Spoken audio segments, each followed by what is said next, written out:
भाविका ने जब आंखें खोली तो उसके बगल में एक गिफ्ट बॉक्स रखा था जिस पर लिखा था शादी की 25वीं वर्षगांठ की बधाई संगनी। उस बॉक्स को खोले बिना ही भाविका अपने जीवन के 25 साल पीछे चली गई, जब उसने अपना MBA पूरा किया था और वह अपने सपनों की एक अलग दुनिया में ही रहती थी। भाविका को लव मैरिज करनी थी, उसे कभी अरेंज मैरिज करनी ही नहीं थी। इसका सबसे बड़ा कारण था परिवार। उसका मानना था कि अरेंज मैरिज में परिवार हमेशा दोनों के बीच में आ जाता है, इसलिए उसने और उसके दोस्तों ने तय किया था कि ढंग का लड़का मिलते ही हम सब लव मैरिज करेंगे। भाविका के सोच के हिसाब से कुछ नहीं हुआ। उसने कुछ लड़कों को डेट तो किया लेकिन बात नहीं बनी। आखिरकार माँ पापा का मन रखने के लिए ही सही उसे उनके मनपसंद लड़के से शादी करनी ही पड़ी। इस तरह से लव मैरिज करने वाले भाविका की अरेंज मैरिज हो गई। शादी के बाद जब भाविका की विदाई हुई थी तो वह गाड़ी में बैठने के बाद बहुत रो रही थी। उसकी आंखों का काजल आंसुओं के साथ बह रहा था। तभी चेहरे के सामने एक सफ़ेद रुमाल आता है जो किसी और ने नहीं बल्कि उसके पति ने उसके तरफ बढ़ाया था। रुमाल लेकर भाविका ने आंसू पोंछे। आंखों से बहा काजल उस सफ़ेद रुमाल में लग गया। सॉरी, मैंने आपकी रुमाल गंदी कर दी, मैं इसे धुल दूंगी, भाविका ने संजीव से कहा। संजीव ने उसके हाथ से रुमाल लेते हुए सिर्फ इतना ही कहा, कोई बात नहीं। थोड़े ही देर में गाड़ी संजीव के घर पहुंच गई। भाविका को अब उनका ही सामना करना था जिनके कारण वह अरेंज मैरिज नहीं करना चाहती थी।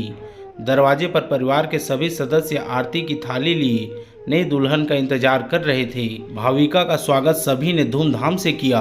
गृह प्रवेश के बाद शादी की बची हुई रस्मों को जल्द ही खत्म किया गया।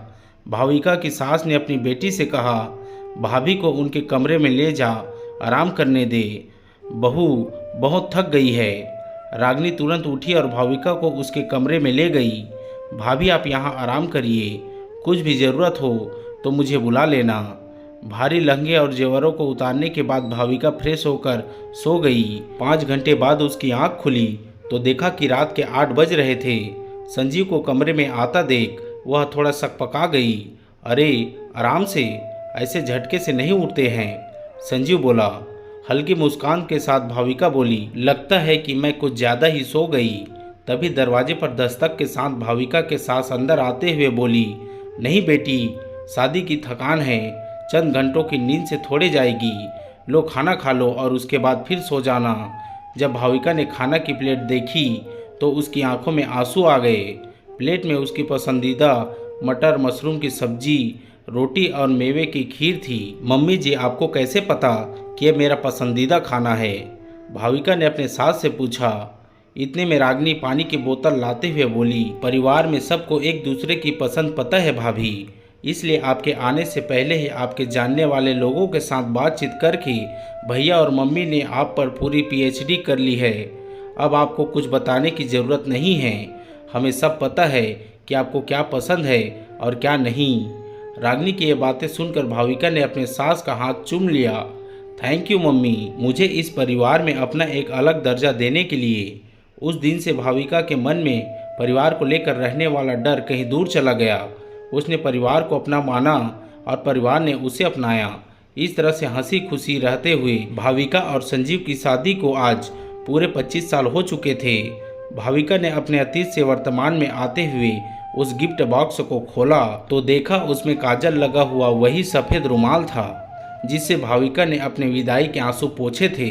साथ ही एक पत्र भी था जिसमें लिखा था, प्रिय अर्धांगिनी, तुम्हारे विदाई के आंसू मेरे लिए बहुत कीमती थे जिसे मैंने हमेशा संजो के रखा था।